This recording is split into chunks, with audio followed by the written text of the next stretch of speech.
دم خوش تماشاوانین هیشا هم بخیر هاتنه برنامه یکنو عباسی روز کردستان 24 پشتی گلک آلوزی و پرسگری کاند نافبینا انقره و بغداد سروک وزیر ترکیه بینالی یلدرم لگل دلگاسیونک پرهجمار در سردانا عراقی بکیم. پشتی وی دی یلدرم و دلگاسیونا ترکیه وره پایتخت هرما کردستانی هولیری. آرمان جاوی سردانی چیه؟ گلو دیرو پلک نو دتیکلین انقره و بغداد وکه. گلوتی کلین انقره و هولیری دی بگهن قناغک دن قناغک برستر به اندام انجمن بریوبریا پارتیا مافوگ شپیدانی اک پارتی یا دستلاتره زینب alkışla emdi teveramayı düvem ji stüdyoymayı Ankara van pırsam bigrin dest. Partiya Demokrasiya gelen HDP ji pêvajoyek sext û dijwar derbas dibe. Her roj nûçeyên binçavkirinan, girtinan ên endam û rêvebirin HDP tên bihîstin. HDP heme bêje ji navbenda siyasiya Tirkiyeyê ya parlamentoya Tirkiyeyê hatiye îzolekirin. Di rastiyek wiha de jî tûra aksiyon ango helbestek dijî van girtinan bi awaya gelemperî nayê dîtin. Vê pêvajoyê û bandorên wê em dê tevera me yekem de stûdyoya me Ankara'yê li gel parlamenterê Batmanê yê HDP Mehmet Ali Aslan qise bikin. Birêz Aslan destpêkê de bi xêr hatine germ bo Kursan 24 û bernameya Basî Roj. Ez ji wê pirsê dest pê bikim kek Mehmet Ali hûn wekî yekem kes ê ku komeleya mehelmiyan li cîhanê ava kiriye. Gelo duê babetê de hûn dikarin temaşevanên me û guhdarên me agahdar bikin. Belê êvar baş nav xêrê dabin Xwedê ji we razî bê. Herê em di 2006 da me komelê mehelmiya li Mêrdînê ava kiribû. Ev bû 11 sal me dixwast mehelmî xûnas bikin. Çanda xwe, dîroka xwe, adeta xwe bizanin û ji bo berdewam bikin. Bira ev komel yani cisrekî bibe, köpriyekî be. û elhamdülillah me cîkî baş jî girt yani di Tirkî jî, di dinyayê de jî ê ku mehelmî nas nedkirin, nas kirin û wextê ku em bi vî nasnameyê xwe em ketin Partiyê Demokratîya Gela û ji wê derjê em ketin Meclîsa Parlamentoyê Tirkiyê ê ku nas nedkiribûn jî bi vî cîhetê nas kirin. Em spasiya xwe ji bo gelê Kurda jî dikin. Em bi wasta wan û bi alîkariya wan ev nasnamayê mehelmî jî hat naskirin û temsîliyet ta xwe li parlamento dît yani. Yekem car di dîrokê de ku temsîliyekî mehelmiyan li parlamentoyekê hebe ne wisa?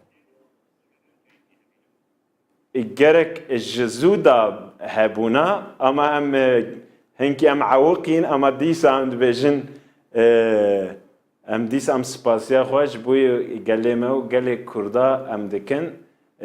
Ew bûn sebeb em ê bikevin parlamentoyê yani. Zaten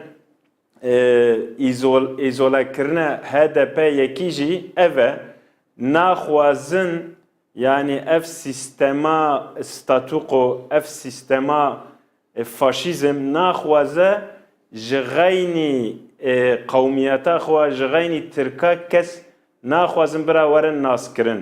Birêz Aslan ji xwe em ê werne ser wan pirsan.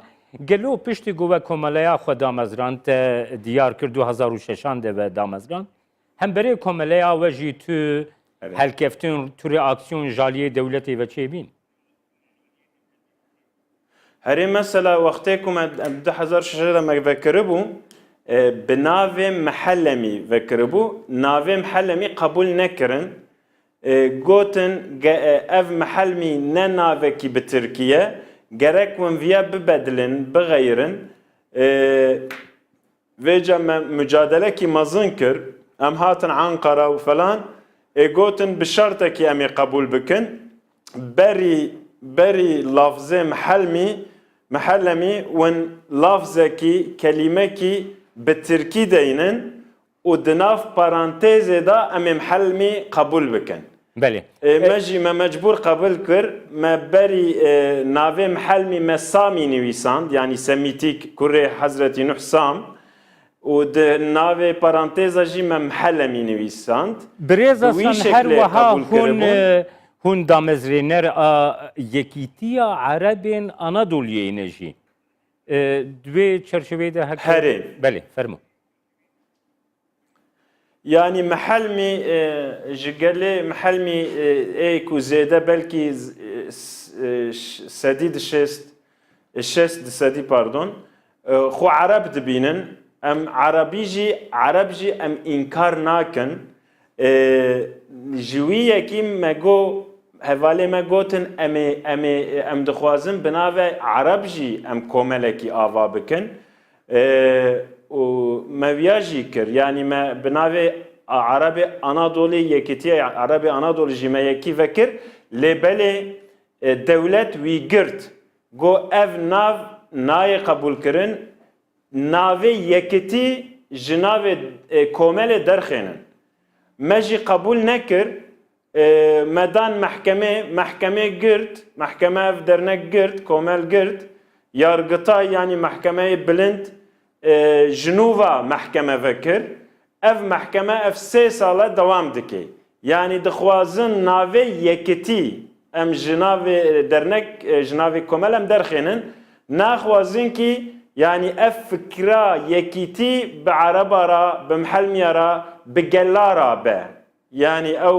qarşiyê yekitî ne em wisa fêm dikin. بله كيك محمد علي هروها ده هفيفنك تدا من خندكو تدبيجي عرب سيم نتويا مزن لتركيا نقلوا ببابة تكاري هنا كيفك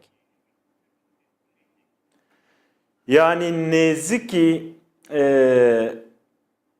ده دسدي يعني امشاو بيجن نزكي 7-8 مليون عرب لتركي بري ميلاد هبون يعني ne koçber bun. Eko koçber bun jihana, eko ji Iraqê, ji Sûrî, ji Tunusê hatine jihana di wextê Selçuqlî, di wextê Osmanlî da lêbelê xaseten Erebê Mêrdîn, Siirt, Muş, Bitlis û Anadolu, Mersin, Hatay evana berê mîlatê li vî heremê bûn.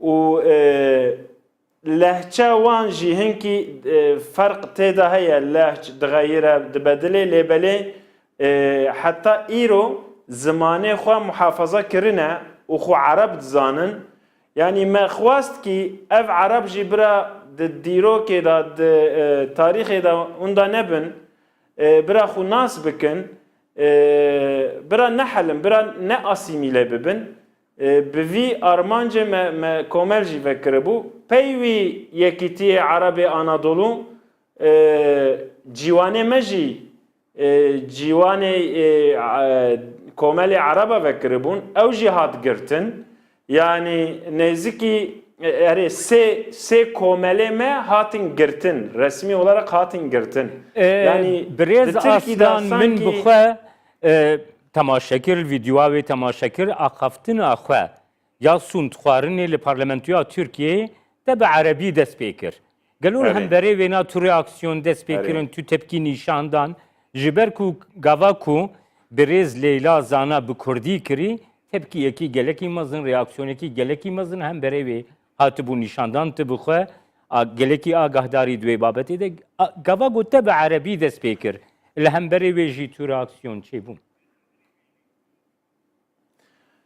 herê yani ev hesret di dilê me da bû wextê hê di 1900 bû not didû bû herhalde wextê ku Leyla zana bi Kurdî sonda xwe xware bû sond kiribû ew çax emrê min 15-16 bû mi televizyona da temaşe kiribû mi ew çax di xeyala me da mi digot ku ez jî rojekî ez herim wî parlamentoyî meclîsê ez ê bi Erebî sond bixwim Veja Xwedê nasîb kir yani Leyla zana ku ev sonda dawî nekiribûna jî min ê bi Arabî sond bixwaribû çünkü min ê sond bikiribû çünkü min xistibû dilê xwe min xistibû fikrê xwe hinkî ê ku reaksiyon dabûn jî hene yani digotin ev zimanê dewlet zimanê Tirkiye gerek hûn ji xeynê Tirkî gerek hûn ziman îstîmal nekin di vî meclîsê da di vî parlamento da heta hinkî wilo nîqaş jî çêbû piştî ku em me sand vexwarbû min got na min got ku ev parlamento ya Tirkî hemî ya hemî Tirkiye di Tirkî de Arab jî hene, Suryanî jî hene, Ermenî jî hene, Kurd jî hene, Ezîdî jî hene, Las Çerkes tev hene. Gerek madem ev meclis ev parlamento ya me tevaye, teviye, ya me hemmikaye, gerek hemme zaman, hemme bawer, gerek xudvî meclisê da temsil bikin. Belê. Yani temsil eve. Belê. Herê. Mehemed Zaten Ali ême hinkî min herê. her wiha li tabeleya komela we dît ku wêneyekî te jî li pêşiya wê tabeleyê heye ew tabelaya komela we bi zimanê diyar bi zimanê Erebî li ser nivîsandiye ji ber ku ez bi Erebî nikarim bixwînim lê dibin de jî bi Tirkî hatiye nivîsandin mesela bi Kurdî ne hatiye nivîsandin ku duem netewê mezine û hûn jî biriya HDP çûne parlamentoyê gelo çima bi Kurdî li wê dirê wene nivîsandî Herê ev zaten ev komelê ya Yekîtî Arabê Anadolu em di 2013 me ava kiribû. Yani berî ku ez bikevim vî partiyê jî bû lêbelê yani ne bi amacekî wilo ne baş me viya nekir. Belkî em nefekirîn yani nehat bîra me me got serê ewlî em ê bi Arabî heta me serî de me Arabî nivîsand û binî de bi Tirkî ev jî ji me re pirsgirêk kirin gotin min çima Arabî li ser dinivîsînin û Tirkî li binî dinivîsînin ya me got yani komelê Arab e yani û gerek ev nebe pirsgirêk yani ji bo me aslında ziman ne pirsgirêkin ama em dixwazin zimanê xwe jî em bielmin hîn bin yani Belê ziman bêguman birêz Mehmed Alî ziman nîşanekin, sembolekin. Niha piştî got me ev babet girte desta hûn fikir dikin mesela bi Kurdî jî binivîsînin. Herê me zaten ana me viyad got te axifî yani piştî vî te anî bîra me em spasiya xwe ji we re jî dikin em ê bi Kurdî jî û bi Suryanî jî binivîsînin. Çünkü li heremê me Suryanî jî hene.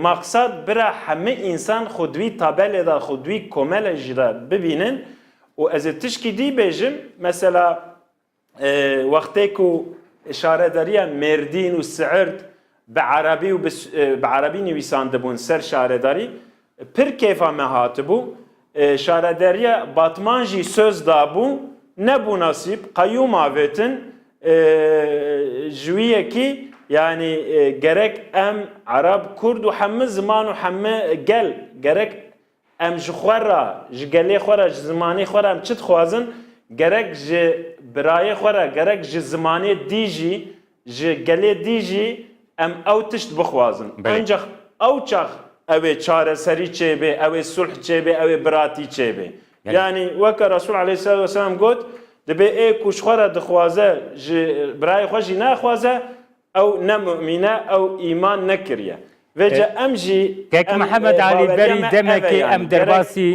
em derbasî rewşa HDP bibin hûn parlamenterê HDP ne niha HDP ji navenda siyasiya Tirkiyeyê hêdî hêdî tê îzole kirin lê berî wê em ji pozisyonata bi xwe dest pê bikin berî demekî Kurd ji bo binçavkirinê îfadete hate xwestin gelo çi bû niha rewşiye divê babetê de hinkî tu me agahdar bî Öyle. Yani îro zulma li Kurda li Tirkî dibe belkî di tarîxê de dîrokê de wila zulmekî li Tirkî nebûye. Bi navê hurriyet, bi navê adalet و بناوی رحمت و شفقت ظلمی و زرباتی دکن ام yani ev partiya me bi pir bedel bi pir cefa û eza hatiye vî seviye hatiye vî çizgiye hatiye vî merhale vî mertebe ev AK Parti û Erdoğan û devletê Kur di vî meselede tehammül nekir wextê ku em baraj mesed derbas kir yani me heştê wekîl parlament bi parlament em ketin parlamento ev pir çû zora wan yani gotin çawa heta îro me ev Kurda û bi Kurdara gelê dî û baweriyê dî me asîmîle kiribû me înkar kiribû ev îro bi quweta xwe tên dikevin meclîsê û ew baraj hûn çi dibêjin set yani deh bi sedî yani derbas dikin ev pir çû zora wan ji wî yekî helbijartin tekrar kirin dîsa ji nû helbijartin kirin di yek Qasîmê de dîsa meyzan dîsa em derbas bûn vêce gotin bi demokrasî bi haq û bi hiqûq ev çê nabe em nikarin bi vana em nikarin bi haq û bi hiqûq û bi adelet ev xortirin ev demokratin ev hiqûq dizanin ev heqê xwe dizanin ev şiyar bûne gotin gerek em bi zorî em vî mesela hel bikin îro mesele ew e yani bi rastî bi me bi insanetî yani bi me ra ew nekirin mücadele nekirin çünkü yani di wî meselê de di heq hiqû adelet de ew dikevin tangî û em xurt dibin yani em heqê me hiqûqê me çi ye em wî dixwazin em tiştekî zêdetir naxwazin Birêz aslan her wiha li Tirkiye her gava gotê axeftin tê gotin ku li Tirkiye hemî hevwelatî hemû wetandaş yani yeksanin yani wekî hevûdûne gelo di destûra niha heyiya Tirkiyeyê de bi rastî Tirk û hemû neteweyên din li Tirkiyeyê yeksanin ya ev tişt yani ev 100 sale ev tişt dibêjin yani ama tiştê ku dibêjin û tiştê ku tê dijin yani pratik zıttê hevdûne hiç alaka wan bi hevdûra tune îro madem yeksanin madem em hemî yekin çima em ê bêjin bi Tirkî zimana bi fermî heye çima bi Kurdî bi Arabî tune çima em ê bêjin di ciyê qam û ciyê dewletê bi Tirkî tenê tên diaxifin mesela parlamento tehammülê cümlekî me bi Kurdî bi Arabî bi Zazakî bi Suryanî tehammül nakin ev çawa yeksaniyekî ye çawa wek heviye yani kesinlikle tiştekî wisa tune yani tiştek ku ew dibêjin ne rast e çünkü pratika wan di holê de ye di ortê de ye di meydanê de ye kek Mihemed Elî her wiha niha pêvajoya pêkanîna destûra nû ya Tirkiyeyê tê kirin yani destûrekî nû çawa dikarê bibe bersivekî realîst bersivekî ku hêviyê xelkê bênêzimîn rêkeftina civatî li Tirkiyeyê bi rastî pêk bênî destûrekî çawa dikarê wê yekê pêk bêne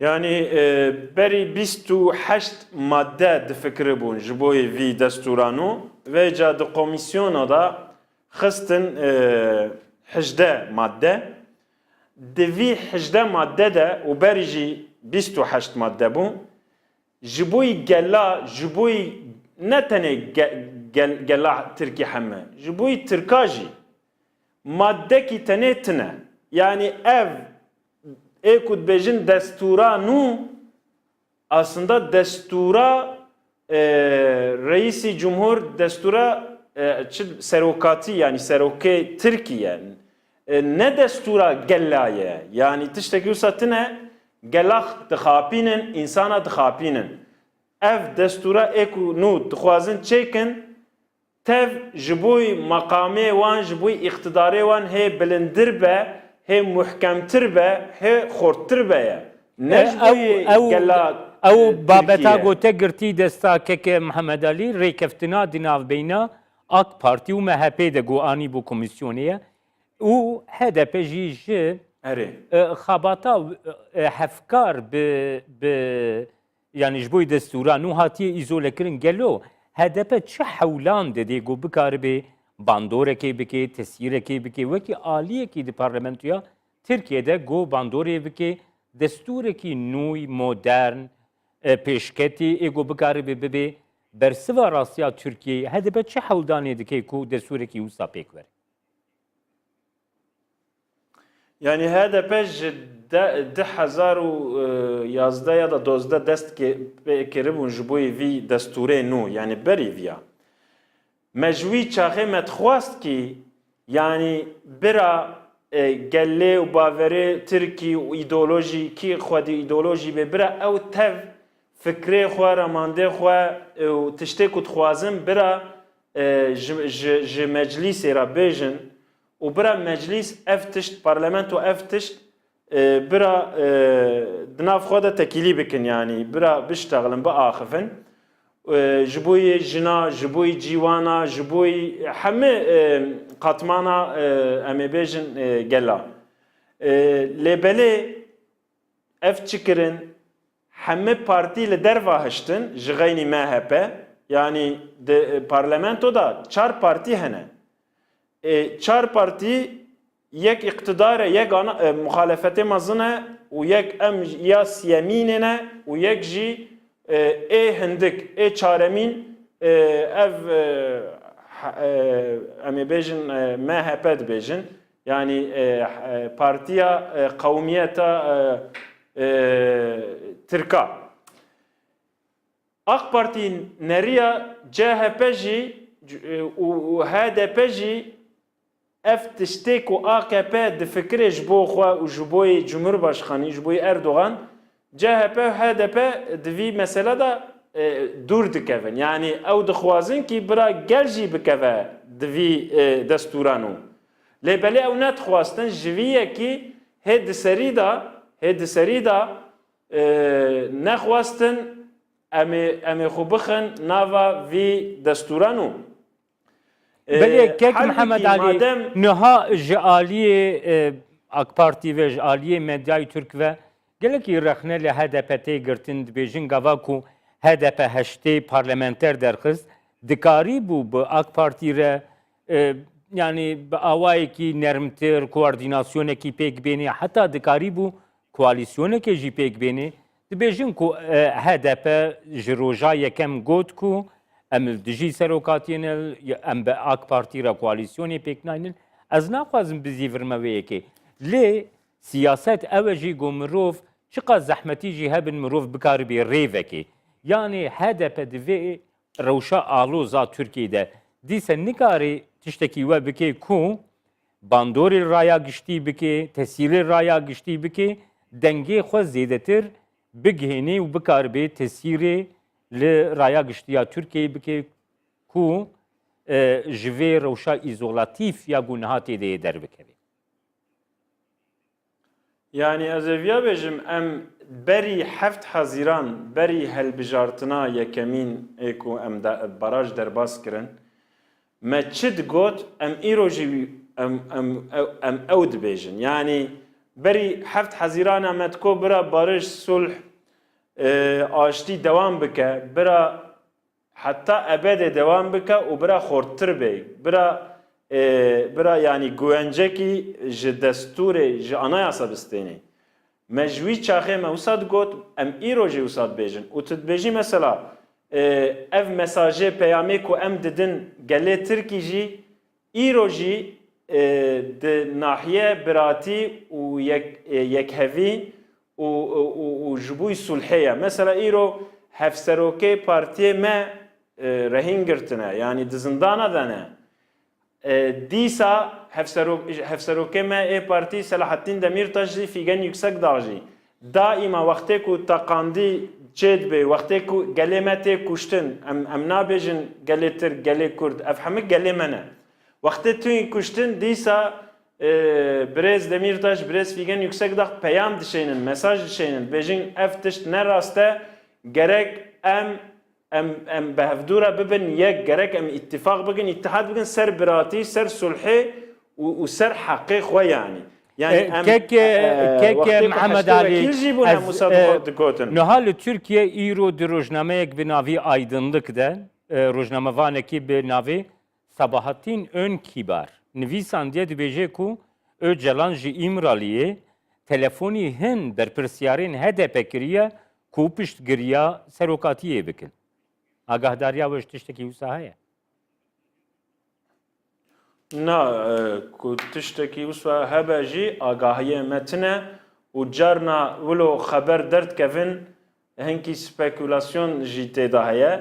Em çima bawer nakin ve heyetê me ê berî jî hene ê HDP û di HDP de wekîlê me hene, bersperyanê me hene ku tiştekî wisa heye bira me bişeynin yani bira partiyê me bişeynin muhatap emin muhatap ne ev gaste û yazarin çünkü heta em bi çavê xwe nebînin û bi goyê xwe em seh nekin em bawer nakin û em naxwazin gelê me jî ew ê bawer bikin çünkü ev tiştna belkî dixwazin yani gelê me wilo eqlê wan hinkî yani şaş bikin dixwazin wilo غلطی دناف فکرا دا درخینن یعنی gelekî spas Birêz Mehmet Ali Aslan parlamenterê HDP ji Batmanê ku ji stûdyoya Ankarayê tûlgelme bû.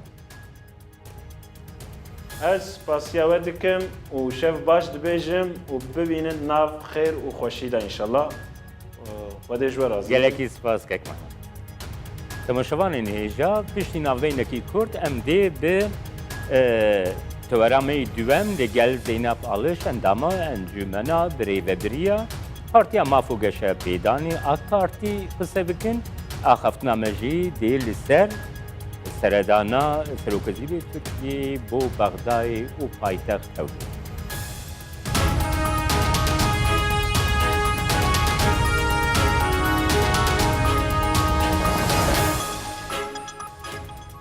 Carek din silav temaşevanên hêja. Ji Ankarayê em derbasî Mêrdînê dibin. Ji wir em dê li gel Birêz Zeynep Alkış endama encûmena birêvebiriya Partiya Maf û Geşepêdanê AK Partî qise bikin dê li ser taybetî serseredana Serokvezîrê Tirkiyeyê Binalî Yıldırım ji bo Bexda û Hewlêrê bê. Birêz Zeynep Alkış destpêkê de bi xêrhatine germ ji bo Kurdistan 24 di rewşekî gelekî ku pirsgirêk û alozî di navbeyna Bexdayê û Ankarayê de hebin diyar e rûpelekî nû di têkiliyên navbeyna Tirkiye û Bexdayê de vedibin. Serokvezîrê Tirkiyeyê seredana Bexdayê dike em ji wir dest pê bikin hûn nirxandinên we ji bo vê seredanê çi ne yê Birêz Binalî Yıldırım ku ji bo Bexdayê dike dest pê.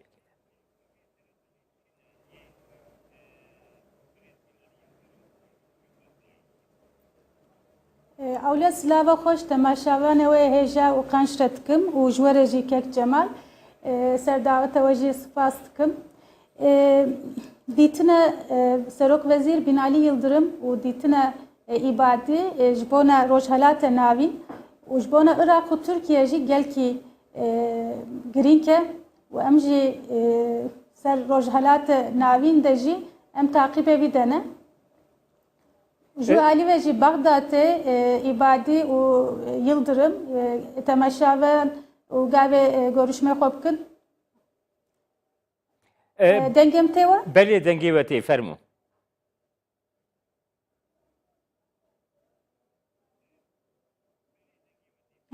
Evet. Em ji bona van görüşme wan de jî du sê mijarê gelkî girîng henin.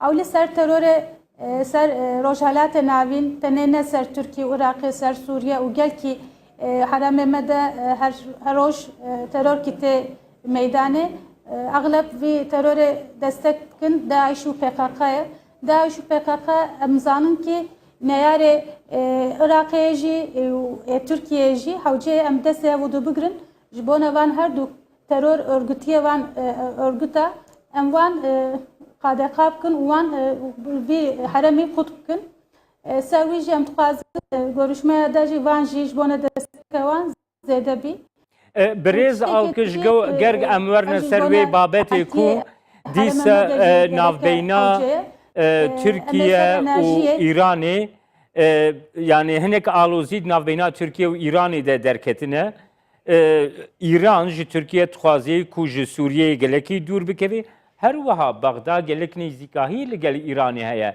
gelo ev yek tu tesîrê bandorê li têkiliyê navbeyna Bexdayê û Ankara jî dike.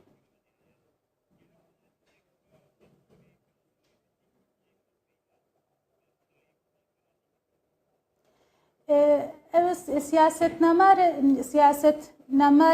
ser devleta yani serok veziri kijan valatu devlete bir havcı avli millete xwe zede wan düşünce bike wan fêm bike ibadî belkî gora xwe qerareke wisa dide şahsî dide ama ser hemû navê Iraqê nikarî qerareke wisa bide em çünkü yekîtî û birayetiyê me Iraqê zêde heye ام ناف سنی و شیعی جی نحو ناوی مذهبی ام وی تکلیه ودو بکن ام عراق ام آمدارن که ام حوجه بخوازن که ام دسته ودو بگرن سر سوریه جی دسته ترکیه بگری عراق ام ساد خوازن و ام ساد بندوانن بله گر ام ورنه بابتکی دین yani mesela ام بیجن لعراقی ریخستنا هشتا شعبی ku Türkiye gelek xetê sor ji bo wê danîbûn û hejda şabî jî daxuyaniyên gelekî tund hemberî Türkiye bikaranîn heta got ku got Türkiye ji başîk dernekevê em dikarin êrişî Türkiye jî bikin. Niha hejda şabî bi awayekî qanûnî bi awayekî fermî wekî artêşa Iraqê hate qebûl kirin. Gelo ev pirsgirêkek nîne di navbeyna Ankara û Bexdayê de.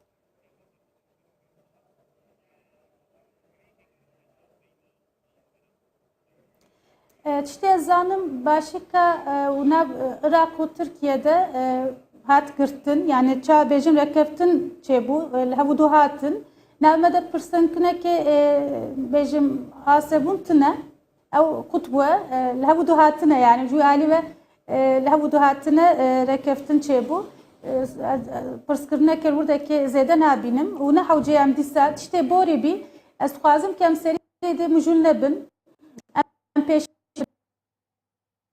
hem hem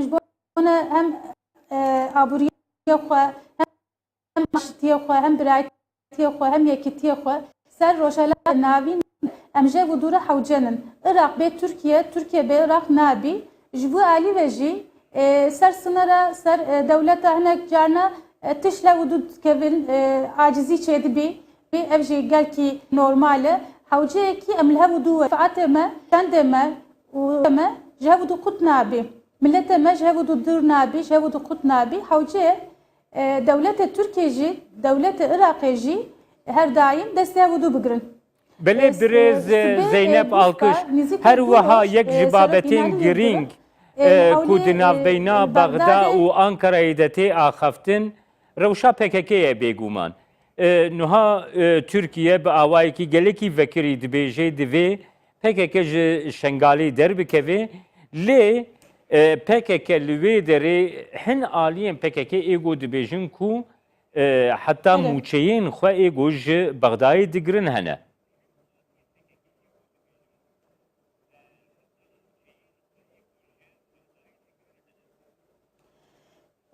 Em vî qebûl nakin Tirkiye dixwaze ji vî alê PKK hem heremê alê Kurdistan hem Iraqê jî ser destê Tirkî samîmî bisekine. Îro neyarê Tirkiye bî sibê ev ê neyarê wan bidin. Gerek bu sal vî meseleyê birenin. Tenê nebêjin ev mesele Tirkiye'ye ne mesele me ye em nakevin em xwe naxine navê veya bin destî de destek bidin wan. Bira bizan bin ki ev kurevî terorê kurevî rojek war serwan de jê bî bela.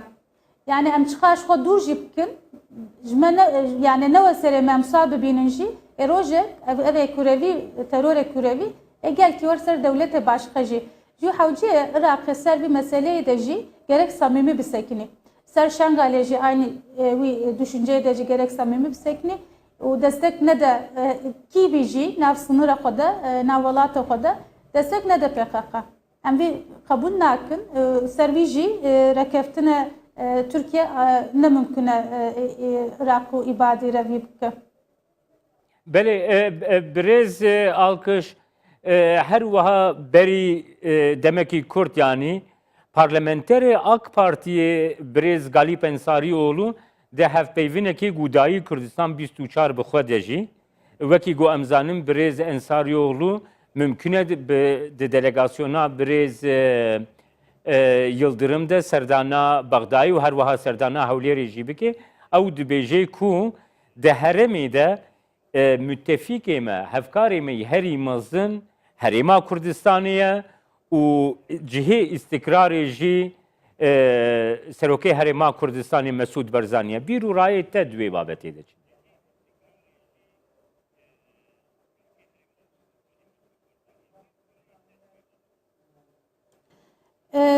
Gelkî baş gotiye birêz Galîp Ensarîoğlu, ez jî destek didim vî peyamê wî.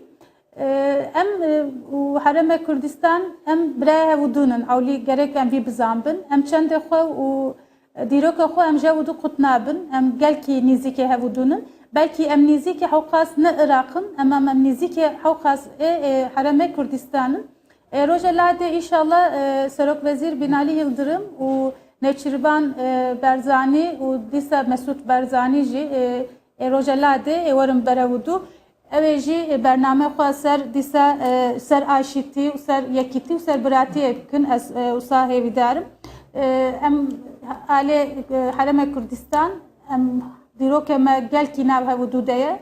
Em jewûdû qut nabin. Ez van hewceyê tekrar dikim çünkü باوریه me gerek ser vî hebî kî em bi pêşiya xwe birênin, em siyaseta xwe gor wî çêkin û em menfaetê her du al jî menfaetê dewleta xwe û milleta xwe ew ê bixwazî hewceyê destê hevûdû bigirin. Îro neyarê vî bölgeyê vî herêmî aynînin. Îro DAEŞ wan jî tehdît dike, DAEŞ Tirkiye jî tehdît dike, PKK wan jî tehdît dike û gotinê navî mijulayiyê de nate gotin ama hewceyê ez bêjim FETÖ jî û zanin ser belayekê zêde jî ser Tirkiye heye FETÖ heye. FETÖ, DAEŞ û PKK gotinê me de peyamê me de heftev yekin her heftê her roj goreva xwe didine hevûdû û Herêma Tirkiye'de her roj her heftê yek ser vî birayetî û aşîtî xira dikin. Ez dixwazim vî alî ve jî Herêma Kurdistan destek bide Tirkiye. Ser FETÖ jî, Irak jî, îbadî jî destek. Belê divê çerçeveyê de min dixwest ez te bipirsim ku Serokê Hilbijartî yê Dewletên Yekbûyî Amerîkayê Donald Trump hîn berî hilbijartinan di axaftinên xwe ê medyayê de got ku ji bo min serkeftinekî herî mezin wê ew bêgo Tirkiye û Kurdan ez bikaribim nêzîkî hevdû bikim ev ne bingehekî serkeftinê ye ji bo min. Nirxandinê de divê babetê de çi ne? Gelo hêviyekî tê wisa jî heye.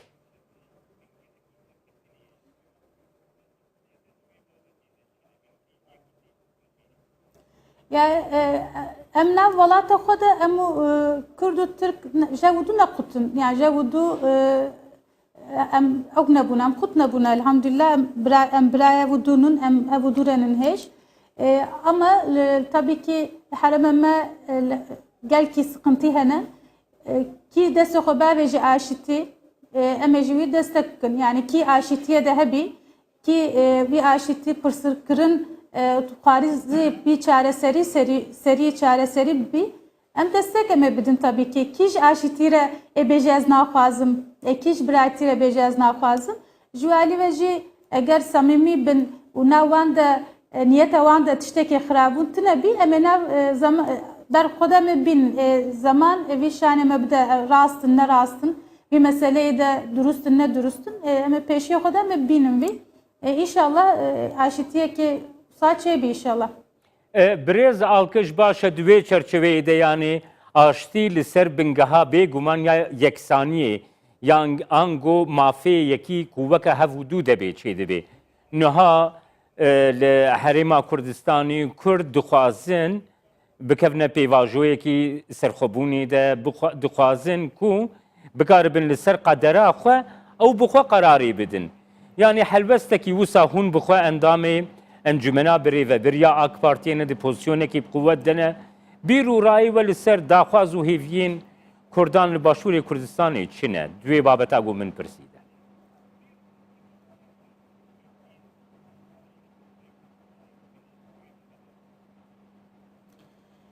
Ya ser Türkiye em nav Türkiye'de em zêde nav hevû da aslında temsîle Kurda, gotine Kurda hevûtine Kurda de ez ew nabînim, asebûn nabînim. Yani rast.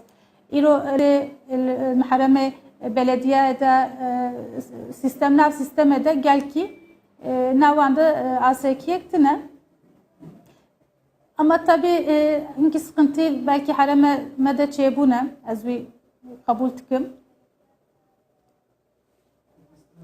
Belê birêz alkış her wiha min behsa rewşa Başûrê Kurdistanê ango Herêma Kurdistanê kir. Di Herêma Kurdistanê de pêvajoya serxwebûnê jî tê axaftin. Belê fermî. Tamam.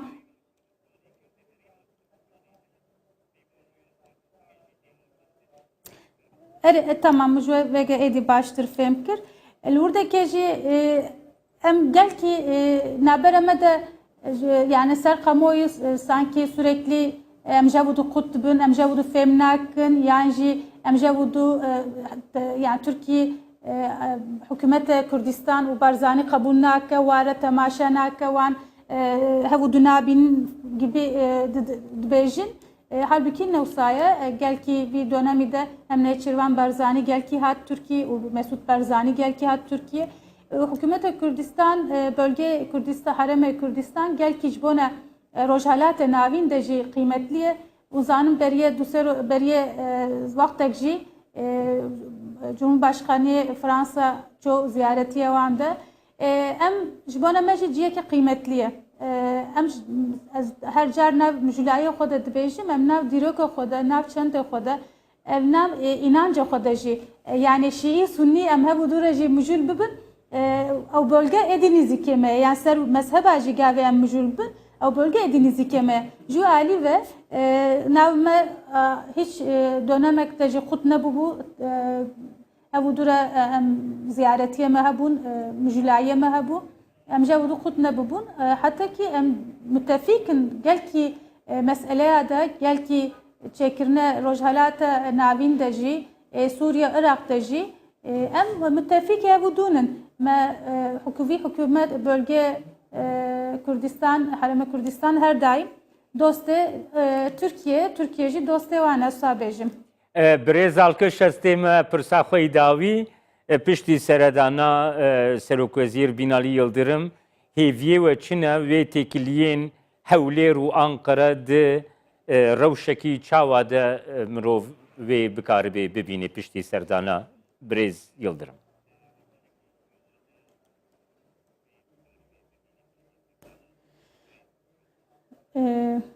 Gelek spas pirskirine we bî peyamek jî ji bona min. Ev çona rojhilata navîn de jî ji bona Iraq jî, ji bona Sûriye jî, ji bona dunyayê jî, ji bona hemû bêjim milleta jî peyameke gelkî mezin e, girîng e. Ewlî em ê ji bona aşîtî her nûrdekê, ji bona biratiyê me her nûrdekê, ji bona yekîdiyê me her nûrdekê û navî de jî her du devlet nabera xwe de rekeftina bikin. Ser çî bikin? Mesela ser aboriyê bikin, ser enerjî hêjin enerjî ser enerjî jî êwan berevû dûn zanin aborî jî ser dewleta gelkî muhîm e. Ware îş adamî jî herin ya belkî yatırma li werdekê çêkin belki em van binin Türkiye ser yatırma rekeftin javudura bikin û OKK dijî ser Daeş, ser PKK û ser FETÖ jî em ê destek ji wan bixwazin, em ê hewce bê ew ê jî destek bidin me. Em ê nav hewdû de vî birayetî yekîtî em ê êdî saxlam em ê bînin cî inşallah. Ez çone Serokvezîrê Binalî Yıldırım vî dönemî de gelkî kıymetli dibînim. Gelkî girîng ke û taybetiye jî û gerek em gelkî destek bidin. Belê gelekî spas birêz Zeynep Alkış endamê encûmena birê ve biriya Partiya Maf û Geşepêdanê AK Partî ku ji Mêrdînê tul gelme.